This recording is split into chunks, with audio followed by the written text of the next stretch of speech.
Bienvenidas y bienvenidos a esta nueva inmersión clínica. Hoy vamos a centrarnos en algo súper frecuente en pediatría, ¿verdad? El dolor de garganta intenso en los niños. Vamos a coger un caso clínico, una niña de 8 años, y lo vamos a desgranar juntos paso a paso. Cómo pensamos el diagnóstico, el manejo de una posible faringoamigdalitis bacteriana. Porque aunque a veces los síntomas parecen muy claros, luego la cosa tiene sus detalles, ¿no? Hay que seguir un razonamiento. Exacto. De eso se trata hoy, de seguir ese hilo, el del pensamiento clínico. Empezar por los síntomas que nos cuentan, ver qué encontramos al explorar, pensar qué otras cosas podrían ser. Y bueno, al final, tomar decisiones sobre el tratamiento, siempre basándonos en la evidencia, claro, y en la lógica para diferenciar cuadros que a veces pues se parecen mucho.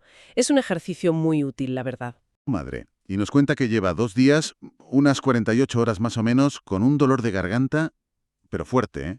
Dice que le cuesta tragar. Odinofagia, vamos. Y que ha tenido fiebre. Midieron en casa un pico de 38 grados y medio. La niña además se queja de que le duele un poco la cabeza y de malestar general. Así, un poco pachucha. Y un dato importante que nos recalca la madre, y que a mí me parece clave. No tiene tos. Nada de tos. Tampoco mocos, ni nariz zaponada, ni sensación de que le cueste respirar. Y de antecedentes, pues nada que destacar. Ni enfermedades crónicas, ni alergias. O sea, un cuadro muy centrado en la garganta. ¿No te parece? Sí, totalmente. Un cuadro a gumbo y muy localizado. Con esta información inicial, ya tenemos que empezar a pensar, a construir nuestro esquema mental. Lo primerísimo, y lo más importante aquí, es intentar ver si estamos ante algo vírico, que al final es lo más habitual. La gran mayoría de las faringitis son víricas. O, si por el contrario, podría ser algo bacteriano, que eso sí que necesitaría un tratamiento antibiótico específico. Algunos de estos síntomas ya nos dan pistas, ¿eh? La literatura médica, los libros de referencia como el Nelson de Pediatría, por ejemplo, describen que la faringitis por estreptococo, que es la bacteria que más nos preocupa en niños, suele empezar de forma bastante repentina. El dolor de garganta es lo principal y la fiebre suele ser moderada o alta, como en este caso con 38,5. Y no es raro además que tengan otros síntomas, la cefalea que cuenta la niña, por ejemplo, incluso náuseas, vómitos o dolor de barriga, sobre todo si el cuadro es muy aparatoso. Vale, o sea que tenemos varios elementos. Inicio más o menos rápido, dolor fuerte, fiebre, la cefalea, el malestar. Y, a ver, ¿qué nos haría pensar más bien en un virus? ¿Qué buscaríamos para decantarnos por esa vía? Pues justo lo que la madre dice que no tiene. O sea, si hubiera un cuadro catarral claro acompañando, pues eso, tos, mocos, congestión nasal, lo que llamamos coriza, o si viéramos otros signos como conjuntivitis, los ojos rojos, o que estuviera fónica, o incluso si al mirar la boca viéramos aftas, pequeñas úlceras. Todo eso apunta mucho más a un virus. Por eso que no tenga tos esta niña es un dato, bastante significativo. Nos aleja un poco de los virus respiratorios más comunes. Entendido. Es como si la infección estuviera muy concentrada ahí, en la faringe y las amígdalas, sin todo ese componente de catargo más general, ¿no? Entonces, con esta sospecha clínica que ya nos orienta un poco hacia bacteria, ¿qué buscamos específicamente al explorar a la niña? ¿Qué signos físicos nos ayudarían a confirmar esa idea? Exacto. La exploración física es el siguiente paso, fundamental. Tenemos que buscar signos que apoyen esa sospecha de infección por Streptococcus pyogenes, el estreptococo del grupo A. Hay una serie de hallazgos que son bastante típicos. Lo primero, mirar la garganta, claro. Esperaríamos verla muy roja, una hiperemia intensa. Las amígdalas seguramente estarían grandes, hinchadas, edematosas.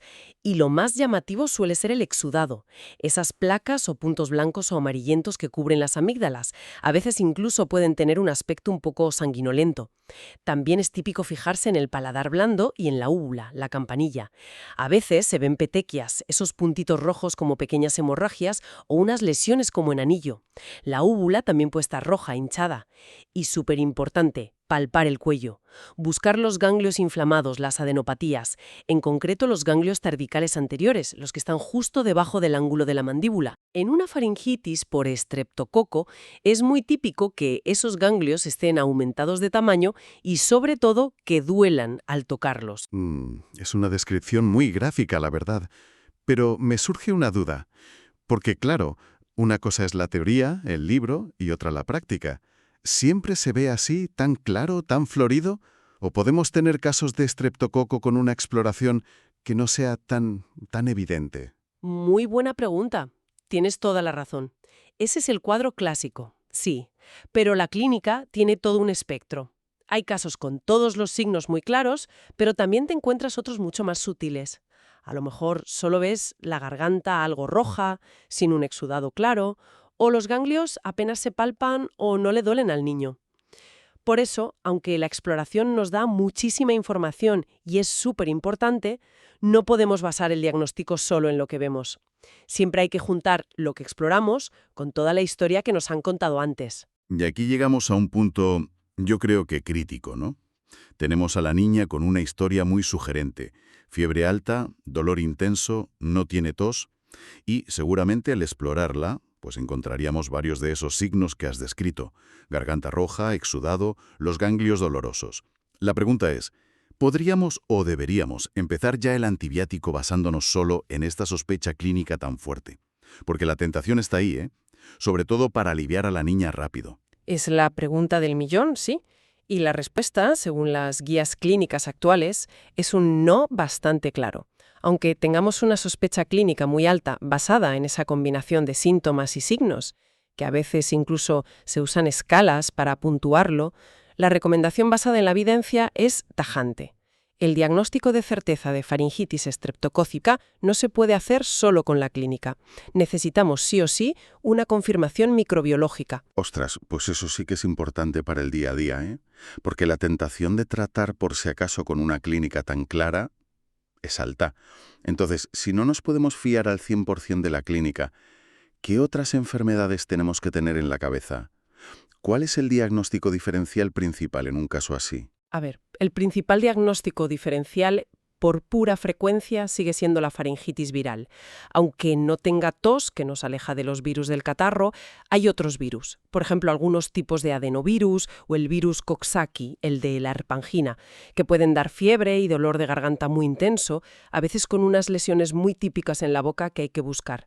Y luego otra cosa fundamental a descartar, sobre todo en adolescentes, pero que también se ven en niños de esta edad, es la mononucleosis infecciosa, la enfermedad del beso, causada por el virus de Epstein-Barr. Puede parecerse muchísimo a una faringitis por estreptococo. Fiebre, dolor de garganta horrible, un exudado en las amígdalas que suele ser muy blanco y espeso, y ganglios por todo el cuerpo, no solo en el cuello.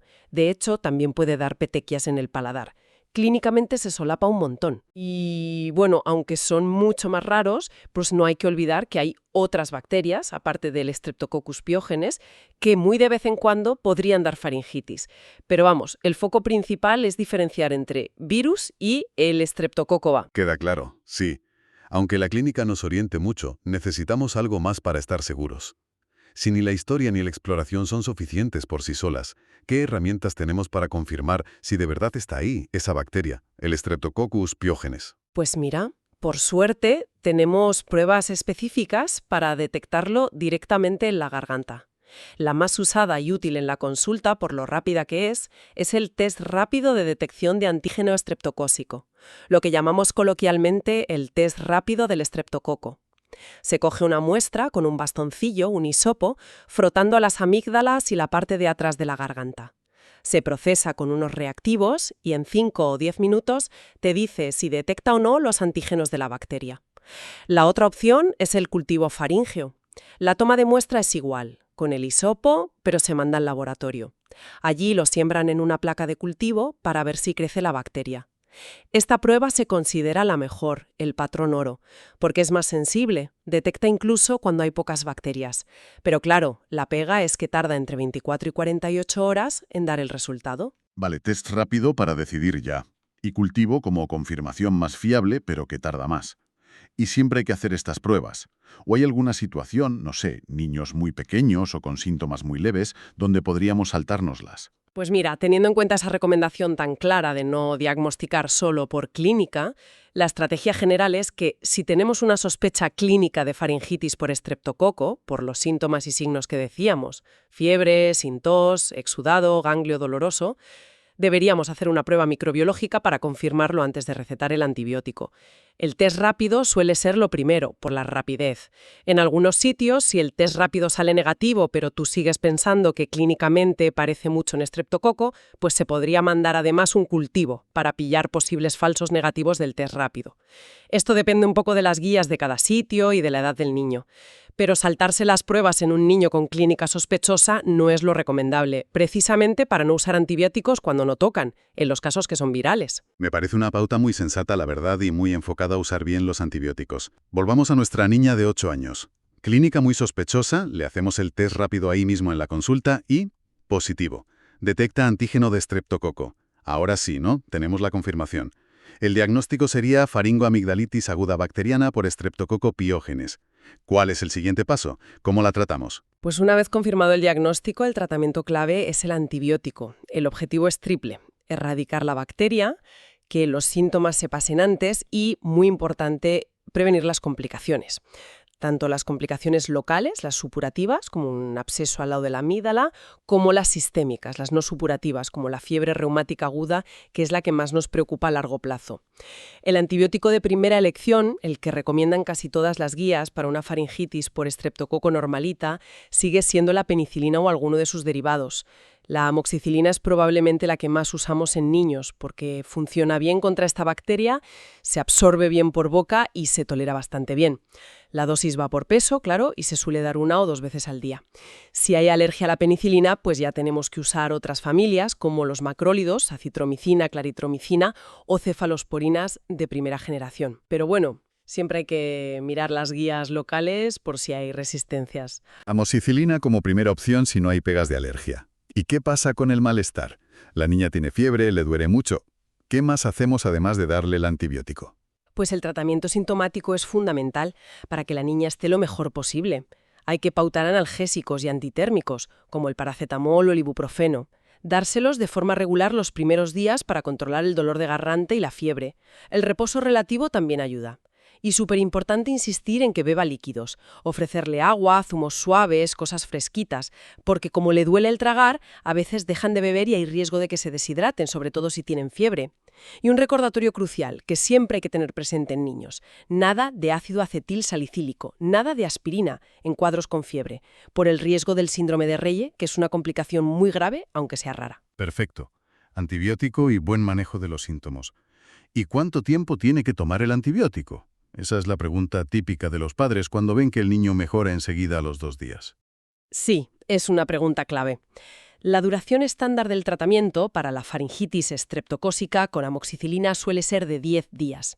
Es verdad que hay estudios y guías más nuevas que están mirando pautas más cortas con otros antibióticos, como 5 días con acitromicina o algunas cefalosporinas. Pero la pauta clásica de 10 días con amoxicilina sigue siendo la que tiene más respaldo para asegurarnos de que eliminamos bien la bacteria y prevenimos la fiebre reumática. Es vital explicarle bien a la familia que tienen que completar todo el tratamiento, los 10 días enteros, aunque la niña esté perfectamente al segundo o tercer día. Si lo cortan antes, hay más riesgo de que recaiga y de que se generen resistencias. 10 días de tratamiento completo. Clarísimo. Y ya para cerrar el manejo, ¿cuándo deberían los padres preocuparse y volver a consultar? ¿Hay alguna señal de alarma que tengamos que decirles? Sí, es bueno darles unas pautas claras.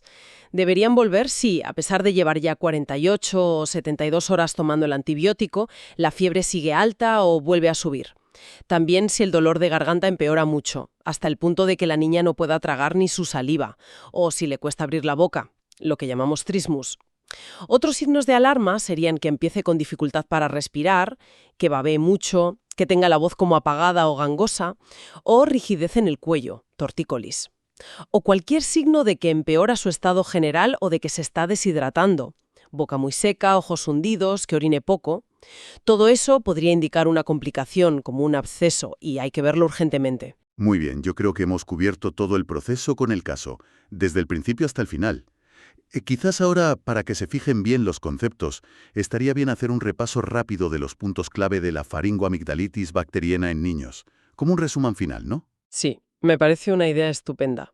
Venga, vamos a sintetizar lo más importante. Causa, etiología.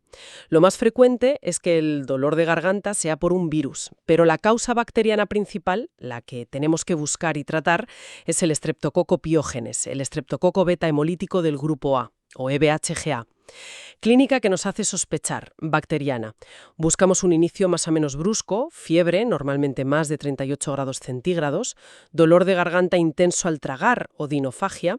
Al mirar, garganta roja, amígdalas hinchadas, a menudo con placas de pus exudado, y al tocar el cuello, ganglios cervicales anteriores grandes y dolorosos. A veces también dolor de cabeza, de tripa o vómitos. Y el dato clave diferencial, que no haya síntomas de catarro, ni tos, ni mocos, ni conjuntivitis. Diagnóstico. La sospecha viene por la clínica, pero ojo, nunca diagnosticar solo por la clínica. Es imprescindible confirmar que está la bacteria con una prueba, el test rápido de antígeno o el cultivo de garganta. Tratamiento. Si se confirma que es S. piógenes, hay que dar antibiótico. La amoxicilina por boca durante 10 días suele ser la primera opción si no hay alergia. Y siempre tratar los síntomas, paracetamol o ibuprofeno para el dolor y la fiebre, y asegurar que beba bien. Importancia del tratamiento. Dar el antibiótico adecuado hace que los síntomas duren menos, que el niño contagie menos tiempo y, lo más importante, previene complicaciones, las locales como los abscesos y las que pueden aparecer a largo plazo, sobre todo la fiebre reumática y la glomerulonefritis poststreptocócica. Resuena de claro y muy práctico, sí señor. Y si tuvieras que dar un consejo clave, uno solo, para estudiantes de medicina o residentes que ven estos casos todos los días en urgencias o en la consulta, ¿cuál sería? Les diría, entrenad el ojo para buscar esa combinación de síntomas y signos que sugieren bacteria, pero sed muy conscientes de que la clínica sola no basta. Recordad siempre la regla. Clínica sospechosa, más sin catarro, más confirmación con test, igual antibiótico. No saltéis el dar antibióticos cuando no hacen falta y de luchar contra el problema de las resistencias bacterianas. Una guía de actuación excelente, la verdad. Ha sido una inmersión muy detallada y útil en un tema tan común. Sí, la verdad que sí. Y nos deja una reflexión final importante que conecta con eso último que has dicho de las resistencias. Las fuentes médicas que consultamos, aunque hoy no hemos entrado en detalle, sí que reflejan una preocupación cada vez mayor por la resistencia a los antibióticos en muchas infecciones de niños, no solo en la garganta. Vemos problemas con resistencias en infecciones de orina, en las otitis, en las neumonías. Es un problema creciente y esto hace que sea todavía más importante ser rigurosos con el diagnóstico de la faringitis. Usarlos desde confirmación no es un capricho, es una herramienta de salud pública de primer orden. Cada vez que usamos un test y evitamos dar un antibiótico para una faringitis que en realidad era vírica, estamos poniendo nuestro granito de arena para proteger la eficacia de estos medicamentos para que sigan funcionando en el futuro, cuando de verdad hagan falta, sea para ese mismo niño o para otros. Un punto final absolutamente crucial. La buena práctica clínica de cada uno tiene un impacto enorme en la salud de todos. Muchísimas gracias por guiarnos en este análisis tan completo del dolor de garganta en los niños.